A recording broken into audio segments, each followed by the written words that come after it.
Hi, I'm Thomas Henson with thomashenson.com, and today we're going to start a new series called the Pig String Series. In our first episode, we're going to walk through the pig lower today. So come on, jump into your pig script and let's start scripting.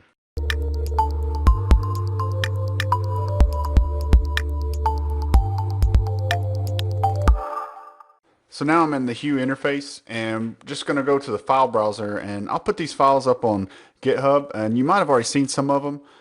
But the one we're going to use today is we're just going to use the serial.csv. It's just a simple file, and I'll pull it up and we can look at it. But it's just got some serial names and some stats on them, like calories, fats, carbs, how many are in each one. And you can see here, so like Apple Jacks, Blueberry, Captain Crunch. So we'll want to use the serial.csv here. And what we're going to do is we're going to query these fields, and we're going to say that, hey, we have a string here. So we're going to say, hey, we have a string here that's going to be represented by like maybe Apple Jacks or Crunch Brand or Golden Grams, anything like that. And let's just assume that we wanted to take that string, and how do you manipulate it? So how can we take it to all lowercase, or how can we put the first letter in lowercase and leave the rest of them in uppercase or lowercase, whatever their structure is. So let's go through that in a real simple pig script. So I'm going to pull back up my pig editor, and we'll just call this one serial LC.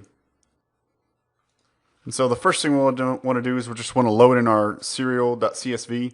So mine's located in my user queue /pig examples, and it's just called serial.csv. And since it's a CSV folder, we're going to use the pig storage for comma separated values. We're just going to give them a data type of char array. And so now that we have that loaded, we can just do a quick dump to make sure that our variables are coming out. So I'm going to save it, and then we're going to execute the script.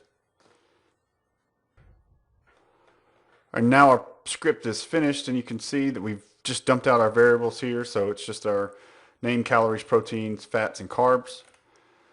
But now let's just cut that list down.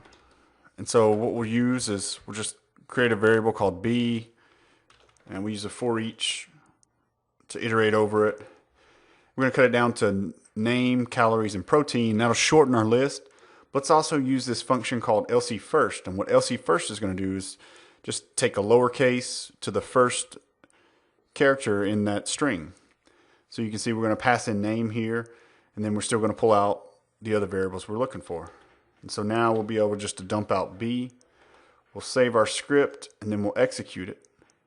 So now if we look, we've got a green arrow, so our script executed, and it looks like that our LC first worked, because we can see like Apple Jacks and Blueberry, the first letter has been sent to lowercase, but it still kept the second part of the name, so the J for the Jacks or the B for berries. Or even if we look at Captain Crunch, my personal favorite, you can see that the crunch is still capitalized with that first letter.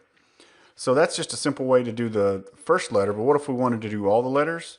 Well, it's pretty simple. You've probably already seen it before. It's called lower.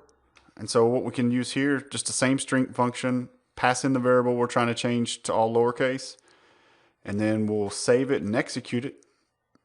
And our script's executed, and now we can scroll down and we can see, hey, all of Apple Jacks has now been lowercase. Captain Crunch the same. Even the old Blueberry has all been sent to lowercase. So you can see using the lower and then LC first, very easy to do. You just take the function and you pass in the variable that you want to change to lowercase, and you're able to use it just like you would just calling out the variable. So, instead of just having name here, we actually are just passing in lower than our name. So that's our string lower function for today. Join us next time as we're going to go through the upper function, and make sure you subscribe so that you'll know every time we release a new video.